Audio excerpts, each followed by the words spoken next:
En el momento preciso en que el corazón humano deja de latir, no termina la historia. Comienza la eternidad. Y esa eternidad, contrario a lo que muchos prefieren creer, no es un estado de inconsciencia pacífica, ni una segunda oportunidad para rectificar los errores del tiempo. Es la confirmación irreversible de las decisiones tomadas en esta vida, donde cada elección espiritual encuentra su destino final. Jesucristo mismo, en una de las enseñanzas más perturbadoras que jamás pronunció, nos revela que existe un abismo infranqueable entre aquellos que conocen a Dios y aquellos que lo rechazan. Un abismo que se establece no después de la muerte, sino durante la vida, y que la muerte simplemente hace visible para siempre. Descubrirás en esta historia una verdad que la cultura moderna ha intentado suavizar hasta hacerla irreconocible: que nuestras decisiones espirituales en esta tierra tienen consecuencias que trascienden el tiempo y se extienden hacia una eternidad que no conoce el arrepentimiento tardío. A través de las palabras de Cristo, contemplarás la realidad de dos destinos eternos: la suficiencia absoluta de la revelación divina que ya poseemos y la responsabilidad ineludible que cada ser humano tiene ante la verdad de Dios. Esta no es una parábola diseñada para tranquilizar conciencias, sino para despertar almas que caminan hacia un precipicio espiritual que no pueden ver. En los días del ministerio terrenal de Jesucristo, cuando las multitudes se agolpaban para escuchar sus enseñanzas, los fariseos observaban desde la distancia con una mezcla de desdén y cálculo político. Eran hombres que habían convertido la religión en una empresa próspera, que medían su cercanía a Dios por el peso de sus bolsas y la admiración de las masas. Lucas nos dice que estos hombres eran avaros, amadores del dinero, y que cuando escuchaban las enseñanzas de Jesús sobre las riquezas y el reino de Dios, se burlaban de él. En su cosmovisión distorsionada, la prosperidad material era evidencia del favor divino y la pobreza señal de maldición. Para ellos, un hombre rico era necesariamente un hombre bendito, y un mendigo como Lázaro necesariamente maldito por Dios. Es en este contexto de burla religiosa y arrogancia espiritual que Jesús pronuncia una de las historias más escalofriantes que jamás salieron de sus labios. No es una parábola común, pues menciona nombres específicos y describe realidades eternas con una precisión que corta como espada de doble filo. Es la historia de dos hombres que vivieron en el mismo mundo, bajo el mismo sol, pero que tomaron caminos espirituales opuestos, y cuyas decisiones lo llevaron a destinos eternos radicalmente diferentes. El primero era un hombre de riquezas extraordinarias. Las Escrituras nos dicen que se vestía de púrpura y lino fino, colores y telas que sólo los más acaudalados podían permitirse. La púrpura era el color de la realeza y la nobleza, extraída de moluscos del Mediterráneo a un costo tan elevado que equivalía a su peso en oro. El lino fino venía de Egipto y era símbolo de refinamiento y estatus social. Este hombre no solo era rico, era ostentosamente rico. Cada día banqueteaba espléndidamente, lo que significa que su mesa estaba perpetuamente servida con los manjares más exquisitos, los vinos más costosos, rodeado del lujo que el dinero podía comprar. Su vida era una celebración constante de su propia prosperidad, un festival interminable de placer y comodidad. Pero en la puerta de su palacio, en el contraste más brutal que se pueda imaginar, yacía un mendigo llamado Lázaro. Este nombre no es casual. Significa Dios es mi ayuda. Una ironía divina que solo se comprende al final de la historia. Lázaro estaba cubierto de llagas, enfermo, desnutrido, tan débil que no podía ahuyentar a los perros callejeros que venían a lamer sus heridas infectadas. Su única esperanza era que alguien le arrojara las migajas que caían de la mesa del rico, los pedazos de pan que los comensares usaban para limpiarse las manos grasientas antes de desecharlos. Lázaro deseaba saciarse de esos desperdicios, pero ni siquiera esa misericordia mínima recibía. El contraste no podría ser más absoluto. Dentro de la casa, banquetes perpetuos, risa, música, abundancia desbordante. Fuera, en la puerta, hambre, enfermedad, soledad, el silencio de la desesperanza. Y entre estos dos mundos, apenas unos metros de distancia física, pero un abismo moral que el rico había elegido no cruzar. Día tras día, el hombre adinerado pasaba junto a Lázaro. Era imposible que no lo viera, imposible que no conociera su situación. Pero había tomado una decisión deliberada. La miseria de aquel hombre no era su responsabilidad. Su corazón se había endurecido hasta el punto de la insensibilidad total hacia el sufrimiento humano que tenía a su puerta. Y en esta tensión entre abundancia y miseria, entre indiferencia y necesidad, se está gestando una lección eterna sobre la naturaleza de las decisiones espirituales y sus consecuencias que trascienden la muerte. La Escritura no nos dice cuánto tiempo duró esta situación, pero sabemos que fue lo suficientemente prolongada como para establecer un patrón, una rutina de indiferencia que reveló la verdadera condición del corazón del rico. Cada mañana que despertaba en sábanas de seda, cada tarde que se sentaba a su mesa abundante, cada noche que se retiraba saciado y satisfecho, era una oportunidad perdida para ejercer misericordia. Y cada una de esas oportunidades desaprovechadas era, en realidad, una decisión. La inacción moral es, en sí misma, una acción. El silencio ante el sufrimiento es una declaración. La comodidad que ignora la miseria ajena es una elección espiritual con ramificaciones eternas.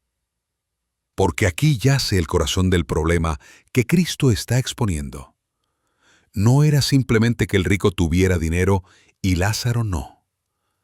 La riqueza en sí misma no es condenatoria en las Escrituras. Abraham fue rico. Job fue próspero. José de Arimatea tenía recursos considerables. El problema era lo que la riqueza había hecho en el corazón de este hombre. Se había convertido en su Dios, en su seguridad, en su identidad. Y cuando la riqueza ocupa el lugar de Dios, inevitablemente endurece el corazón hacia todo lo que Dios ama. La prosperidad no compartida es prosperidad idolátrica, y la idolatría siempre produce insensibilidad hacia el prójimo y finalmente hacia Dios mismo. Lázaro, mientras tanto, no tenía nada en este mundo excepto su nombre. Dios es mi ayuda. En su absoluta desposesión material, su única esperanza estaba puesta en la misericordia divina. No hay registro de que se quejara, de que maldijera su suerte, de que odiara al rico que lo ignoraba. Su silencio no era resignación pasiva, Era la quietud de quien ha aprendido a esperar en Dios cuando todas las esperanzas humanas se han agotado. Su pobreza externa contrastaba con una riqueza espiritual invisible, una fe que se aferraba al único refugio que le quedaba, la fidelidad de aquel cuyo nombre llevaba inscrito en su propia identidad. Entonces llegó el momento que llega para todos los hombres, sin distinción de clase, riqueza o posición social. La muerte no hace excepciones, no acepta sobornos, no se impresiona con porforios de inversión o conexiones políticas. Murió el mendigo, nos dice Lucas, con una sobriedad que corta como espada. Y murió también el rico. En ese instante, todas las diferencias terrenales se desvanecieron como humo. Los vestidos de púrpura no pudieron protegerlo. Los banquetes suntuosos no pudieron salvarlo. Las riquezas acumuladas no pudieron comprarle ni un día más de vida. Pero aquí es donde la historia toma un giro que desafía todas las expectativas humanas. Lázaro fue llevado por los ángeles al seno de Abraham, al lugar de honor y descanso reservado para los justos. No hubo ceremonia fúnebre para él. No hubo lamentaciones profesionales. Probablemente ni siquiera hubo quien notara su ausencia en la puerta del palacio. Pero en la eternidad fue recibido con honores celestiales, escoltado por mensajeros divinos al lugar de bienaventuranza eterna. Su nombre, Dios es mi ayuda, se reveló como una profecía cumplida. El rico, en cambio, fue sepultado. La Escritura menciona específicamente su entierro, probablemente un evento elaborado, costoso, con todos los rituales que el dinero podía comprar. Plañideras profesionales, túnicas rasgadas, especias aromáticas, un sepulcro digno de su posición social. Todos los honores humanos le fueron rendidos.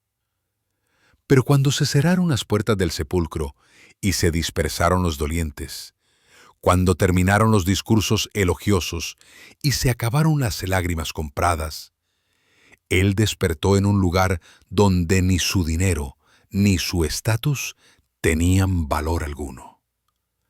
Alzó sus ojos en el Hades, estando en tormentos, y vio de lejos a Abraham y a Lázaro en su seno. La inversión había sido completa, absoluta, irreversible. El que había vivido en palacios ahora habitaba en tormento. El que había yacido en la puerta, ignorado y despreciado, ahora ocupaba el lugar de honor junto al Padre de la fe. Y en esa inversión cósmica se revelaba una verdad que hace temblar los cimientos de toda seguridad terrenal. Las decisiones tomadas en el tiempo tienen consecuencias que se extienden hacia la eternidad. Y la muerte no es el final de la conciencia, sino el comienzo de una realidad donde todas las cuentas pendientes son saldadas según la justicia perfecta de Dios. Pero la inversión no había terminado. Desde el lugar de tormento, el rico alzó su voz por primera vez, dirigiéndose a alguien que consideraba inferior a él en la tierra. Padre Abraham, ten misericordia de mí. Rogó con una desesperación que jamás había conocido en vida. Ya no era el Señor que daba órdenes desde su mesa, sino un suplicante que pedía apenas una gota de agua. La ironía era devastadora. Aquel que nunca había dirigido una sola palabra a Lázaro mientras yacía cubierto de llagas en su puerta, ahora le rogaba que mojara la punta de su dedo para refrescar su lengua. El mendigo despreciado se había convertido en su única esperanza de alivio, pero era demasiado tarde. Entre nosotros y vosotros está puesta una gran cima, le respondió Abraham con una finalidad que cortaba como sentencia judicial, de manera que los que quisieren pasar de aquí a vosotros no pueden, ni de allá pasar acá. La eternidad había revelado su rostro inmutable. No había segundas oportunidades. No existían períodos de gracia después de la muerte. No había tribunales de apelación en el más allá.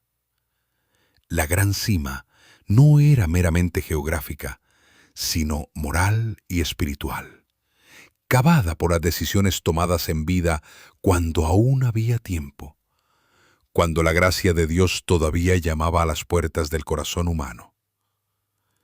Cada día que el rico había pasado junto a Lázaro sin verlo, cada banquete disfrutado mientras el hambriento mendigaba migajas, cada noche de indiferencia ante el sufrimiento ajeno, había contribuido a cavar esa cima que ahora se revelaba infranqueable. La justicia de Dios no era arbitraria ni cruel. Era el resultado inevitable de decisiones conscientes, repetidas, sostenidas en el tiempo. Entonces el rico, enfrentado con la realidad de su propia perdición eterna, hizo algo que no había hecho en vida. Pensó en otros. Te ruego, pues, Padre, que le envíes a la casa de mi padre, porque tengo 5 hermanos, para que les testifique, a fin de que no vengan ellos también a este lugar de tormento. Su preocupación tardía por sus hermanos revelaba una verdad terrible. Ahora, cuando ya no podía cambiar su propio destino, finalmente entendía la gravedad de rechazar a Dios. El tormento no había embrutecido su conciencia, sino que la había agudizado dolorosamente. Podía recordar cada rostro, cada nombre, cada oportunidad perdida. La memoria en la eternidad no es misericordiosa. Conserva con claridad perfecta tanto las bendiciones rechazadas como las responsabilidades ignoradas. Pero Abraham le respondió con una verdad que atraviesa los siglos y llega hasta nuestros días como espada de doble filo. A Moisés y a los profetas tienen. Óiganlos. La revelación de Dios ya había sido dada, completa y suficiente.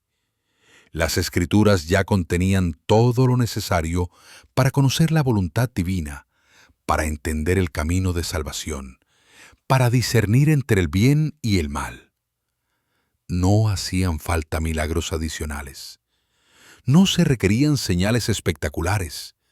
No era necesario que los muertos regresaran como mensajeros sobrenaturales. La palabra de Dios era suficiente, pero el corazón humano, en su dureza, prefería rechazar la verdad clara antes que someterse a ella. El rico insistió con la desesperación de quien ve la verdad demasiado tarde. No, padre Abraham, pero si alguno fuere a ellos de entre los muertos, se arrepentirán. Era la última esperanza de un hombre perdido. La creencia de que un milagro espectacular podría lograr lo que la palabra clara de Dios no había conseguido. Pero Abraham cerró toda posibilidad de escape con una declaración que resuena como veredicto final. Si no oyen a Moisés y a los profetas, tampoco se persuadirán aunque alguno se levantare de los muertos. El problema no era la falta de evidencia, sino la dureza del corazón humano. El problema no era que Dios no hubiera hablado con suficiente claridad, sino que el hombre prefería la ceguera voluntaria antes que la luz que expone su pecado. Y aquí, en esta declaración final de Abraham, se revela una verdad que trasciende los siglos y llega hasta nuestro tiempo con poder profético. Porque alguien sí se levantó de entre los muertos. Jesucristo, después de morir por los pecados del mundo, resucitó al tercer día con poder y gran gloria. Pero exactamente como Abraham predijo, aquellos que rechazan las Escrituras tampoco se persuaden por la resurrección. La misma dureza de corazón que impidió al rico ver a Lázaro como imagen de Dios, es la que hoy impide a multitudes reconocer en Cristo al Salvador resucitado. No es falta de evidencia lo que mantiene a los hombres alejados de Dios, sino la rebelión voluntaria del corazón humano que prefiere sus tinieblas antes que la luz verdadera. Esta parábola no es meramente una advertencia sobre el más allá. Es un espejo que refleja la condición presente del alma humana. Cada día vivimos junto a nuestros propios Lázaros, oportunidades de mostrar misericordia que ignoramos, voces de necesidad que silenciamos, llamados de Dios que postergamos. Y cada día de indiferencia cava más profunda la cima que un día podría revelarse infranqueable. La eternidad no es una amenaza distante, sino una realidad presente que da peso y urgencia a cada decisión, a cada palabra, a cada acto de obediencia o rebeldía. En Cristo encontramos tanto la advertencia más severa como la esperanza más gloriosa. Que mientras hay vida, hay oportunidad de cruzar del lado de la cima donde reina la muerte, al lado donde Abraham, Lázaro y todos los redimidos esperan en la presencia misma de aquel que venció la muerte y abrió el camino al Padre.